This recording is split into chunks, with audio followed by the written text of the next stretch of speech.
Saudamos todos os nossos irmãos e irmãs, amigos e amigas com a graça e a paz do Senhor Jesus.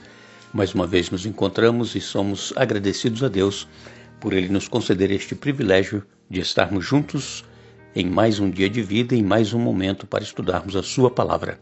Somos agradecidos a todos vocês que estudam conosco diariamente a Bíblia, vocês que compartilham esses estudos com outras pessoas, vocês que fazem parte aqui do nosso Ministério Hora Tranquila. Somos gratos a Deus por cada um de vocês. Agradecemos também àqueles que nos escrevem, dizendo de onde acompanham os estudos. Hoje queremos mandar aqui um alô especial para o Lau Kriegel, está completando mais um ano de vida. A sua esposa Neuza e também os familiares, parabenizando você, Lau, são lá de Rondônia. Também Lúcia de Sorriso, em Mato Grosso, a Vani Moura de Guarulhos, em São Paulo, Aparecida de Fátima de Rolim de Moura, em Rondônia, Genésio Mioto é de Caldas Novas, em Goiás, Clenivaldo, Adrian, Regiane e Rejane são de Lauro de Freitas, na Bahia. Todos os demais que nos escrevem agradecemos e mandaremos sempre um alô para vocês. Oremos. Nosso Deus e Pai, obrigado por este dia de vida, obrigado pelo aniversário do Lau e todos os demais que estão aniversariando hoje, que sintam a Tua presença, recebam as bênçãos que necessitam para as suas vidas. Nós te agradecemos, Pai, por cada amigo, amiga, irmão e irmã que estudam conosco a Bíblia diariamente, que Tu, ó Deus, os abençoe e que nos dê o entendimento da Tua palavra. Pedimos, Pai, que perdoe os nossos pecados e nos ajude para que possamos ter a nossa fé fortalecida em Ti, em nome de Jesus. Amém. Nós vamos continuar o estudo falando sobre a descendência de Abraão. Nós começamos ontem aqui a falar a respeito do povo de Israel, que foi um povo escolhido entre todos os povos e não era a maior nação, era uma nação pequena, uma nação sem cultura, sem prestígio. Mas Deus, Ele, como nós dissemos ontem, escolhe as coisas fracas para confundir as fortes. E Deus, Ele capacita aqueles que Ele escolhe. Sabemos que a nação de Israel teve, da parte de Deus, cumprida tudo aquilo que Deus havia falado com eles. As promessas, a aliança, que eles seriam uma grande nação. E realmente tudo isso aconteceu. Eles estavam agora cativos lá no Egito, mas Deus miraculosamente os tirou de lá.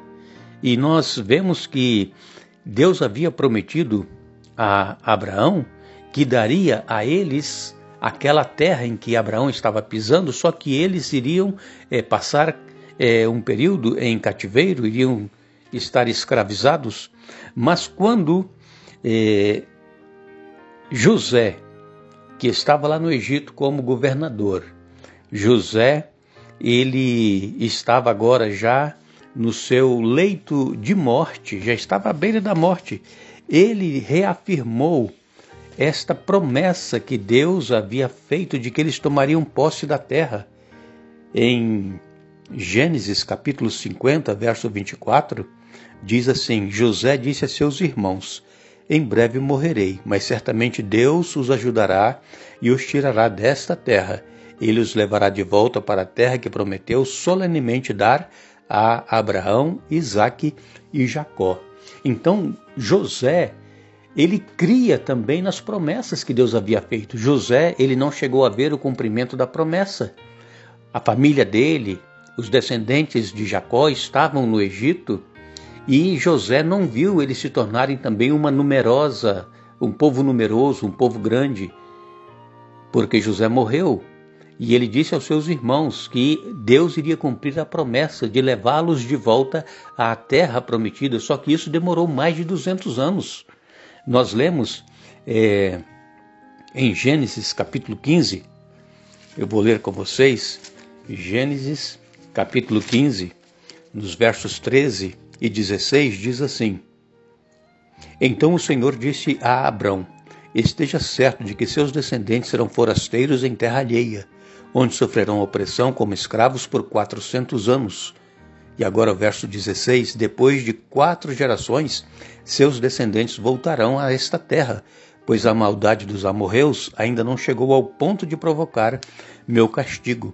Então Deus aqui dizendo a Abrão que os descendentes dele voltariam e possuiriam aquela terra, e isso levaria 400 anos. Veja que Abraão já havia morrido fazia muito tempo, Jacó já havia morrido, Isaac morrido, José já havia morrido, e várias gerações se passaram, mas Deus ele não deixa de cumprir a sua promessa. Deus ele é fiel, amigos e irmãos, aquilo que ele promete ele cumpre. E em Deuteronômio, capítulo 1, no verso 8, Deuteronômios 1, verso 8 diz assim: eis aqui a terra que eu pus diante de vocês, entrem e tomem posse dessa terra. Aqui nós vemos Moisés falando para o povo de Israel: eis aqui a terra que eu pus diante de vocês, entrem e tomem posse dessa terra. É claro que o povo de Israel poderia ter entrado nesta terra muito tempo antes do que eles entraram, só porque eles não confiaram em Deus, que Deus daria aquela terra para eles, eles tiveram que passar 40 anos no deserto como peregrinos, vagando, errantes, até que toda geração de 20 anos para cima que saiu do Egito morresse no deserto.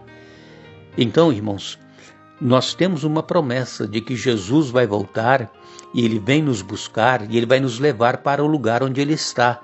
Agora, se nós somos incrédulos, mesmo sendo cristãos, se nós descremos nas palavras de Jesus, vai acontecer conosco o mesmo que aconteceu com o povo de Israel, e peregrinar no deserto até que toda aquela geração que saiu do Egito, de 20 anos para cima, morresse no deserto. Será que nós ainda não entramos na terra prometida por causa da nossa descrença nas promessas de Deus, que Deus ele vai cumprir, que Jesus vai voltar? Quantas pessoas têm dito, que Jesus está demorando a voltar, que o mundo não suporta mais, que nós estamos passando por um momento de muita dor, de muito sofrimento, que Jesus precisa voltar logo. Sim, Jesus ele vai voltar no tempo apropriado. Deus tem um tempo certo para todas as coisas. O que nós não podemos é perder a esperança de que Jesus vai voltar e que nós vamos entrar e possuir a terra. Agora, vejam aqui em Deuteronômio 28, verso 1, diz assim: se vocês obedecerem em tudo ao Senhor seu Deus e cumprirem fielmente todos estes mandamentos que hoje lhes dou, o Senhor seu Deus os colocará muito acima de todas as nações da terra. No verso 15 de Deuteronômio 28, o verso 15 nos diz assim: mas se vocês se recusarem a dar ouvidos ao Senhor seu Deus e não cumprirem todos os mandamentos e decretos que hoje lhes dou, as seguintes maldições cairão sobre vocês e os atingirão. Aí vem as maldições, a partir do verso 16. Mas prestem atenção, irmãos. Deus prometeu dar a terra a eles, terra que emanava leite e mel. Mas havia uma condição. Nesta aliança que Deus faz conosco, existe uma condição. Aqui diz, se vocês obedecerem em tudo ao Senhor seu Deus e cumprirem fielmente todos estes mandamentos que hoje lhes dou. Então nós precisamos obedecer a Deus. Nós precisamos aceitar o sacrifício de Jesus, passar pelas águas e obedecer a Deus, aos seus mandamentos. Por quê? Como diz aqui o verso 15, se vocês se recusarem a dar ouvidos ao Senhor seu Deus e não cumprirem todos os mandamentos e decretos que hoje lhes dou, então vem as maldições que irão cair sobre aqueles que recusam. Porque, infelizmente, nós sabemos que existem milhões e milhões de pessoas que aceitam a Jesus em suas vidas, mas que não há uma mudança de atitude na vida dessa pessoa. Ela é cristã, se batizou, mas continua fazendo tudo aquilo que fazia antes. Não houve uma mudança. A pessoa aceita Jesus, mas não quer obedecer, não quer fazer a vontade de Deus. E então, o que vai acontecer? maldições irão cair sobre essa pessoa. Então nós que aceitamos a promessa de Deus, a aliança que Jesus fez conosco na cruz do Calvário, nós precisamos obedecer. Então aqui em Deuteronômio capítulo 28, nessa primeira parte está descrevendo as bênçãos que Israel iria receber se obedecesse e fizesse a vontade de Deus. E então depois, a segunda parte desse capítulo, vem dizendo das maldições. E essas maldições eram, em grande parte, ocasionadas porque eles não obedeceram à vontade de Deus. Eles não se sujeitaram aos mandamentos de Deus. Agora, interessante que o apóstolo Paulo também fala exatamente sobre as consequências daqueles que não obedecem a Deus. Em Gálatas capítulo 6, no verso 8, o apóstolo Paulo diz: quem semeia para a sua própria carne, da carne colherá corrupção. Foi o que aconteceu com o povo de Israel e o que acontece com muitos cristãos hoje. Quem semeia para a sua própria carne, quer dizer, os seus próprios deleites, seus próprios prazeres, fazer a sua vontade, os desejos que a carne requer que a pessoa faça. Então, essa pessoa, ela colherá corrupção. Então, nós não podemos, irmãos, de forma alguma, recusar, obedecer e fazer a vontade de Deus em nossa vida. A salvação, ela não é pela nossa obediência. A salvação, ela é pelos méritos de Jesus. Nós somos salvos pela graça.